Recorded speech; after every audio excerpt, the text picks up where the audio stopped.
If you are worried about which camera to pick in 2025, this video is for you.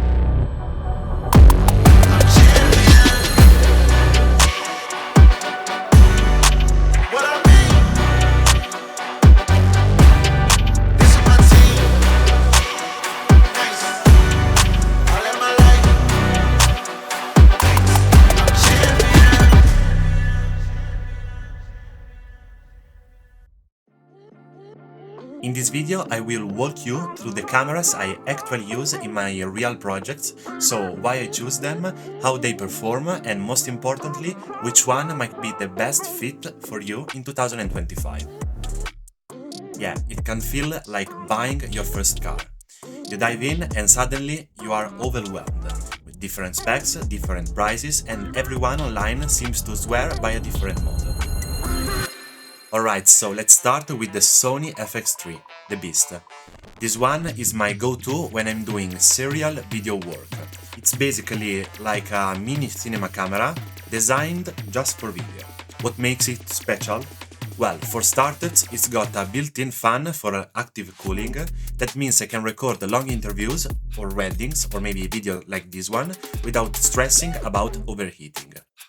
It's also loaded with pro features like full-size HDMI, dual card slots, timecode input and the top handle with the XLR inputs. I usually pair the FX3 with the Sigma 24-70 f2.8, that is my go-to lens for almost everything, then the Sony 70-200 for weddings, for example, or other events. Or also I'll throw it on a gimbal with a white prime for those battery and cinematic moves.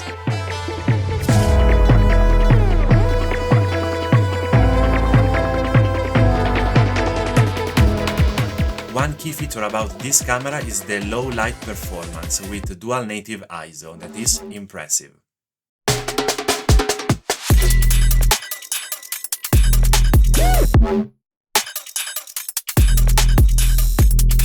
Now let's talk about the Sony α7IV, that is the camera that is recording in this video right now. I like to call this one the hybrid hero. It's the camera I grab when I need to shoot both photos and video, especially for social media content or run and gun shoots. You get 4K 10-bit video, beautiful stills with 33 megapixels and a compact body that is easier to handle when I'm shooting handheld.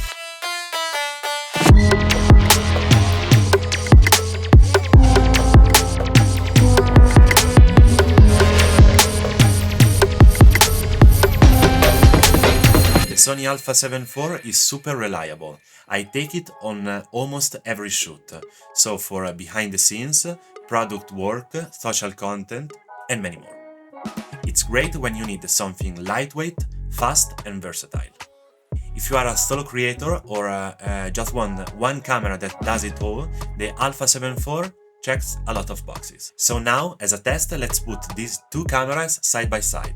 Here's some real-world footage of the FX3 and the α7IV shooting the exact same scene under the same lighting. As you can see, they are pretty close, but if you look closely, the FX3 has a slightly better dynamic range, especially in the highlights and the shadows. That said, if you are not planning to dive deep into color grading, the difference between these two cameras won't really matter to most viewers. Now, let's say that your budget is tight or you are just starting out and can justify dropping a few thousand euros. In that case, take a look at the Sony ZV-E10, for example, or maybe an used Alpha 6400. Both of these cameras have APS-C sensor, which are smaller than the full frame, but still shoot sharp 4K, handle low light decently, and have an awesome autofocus. If you pair one of these cameras with a solid lens like the Sigma 16mm f1.4, for example, you've got yourself a compact and affordable setup that can still produce really professional looking results. But now let me be real with you. Gear matters, of course, but not too much. Keep in mind, your audience doesn't care what camera you're using right now.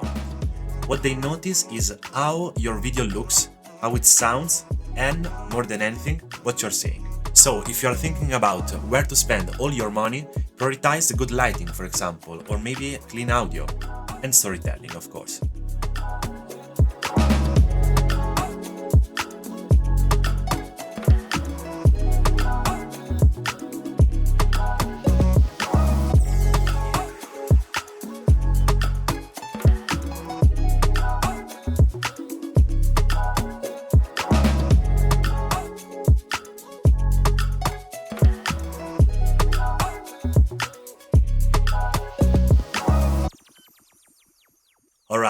So, final thoughts.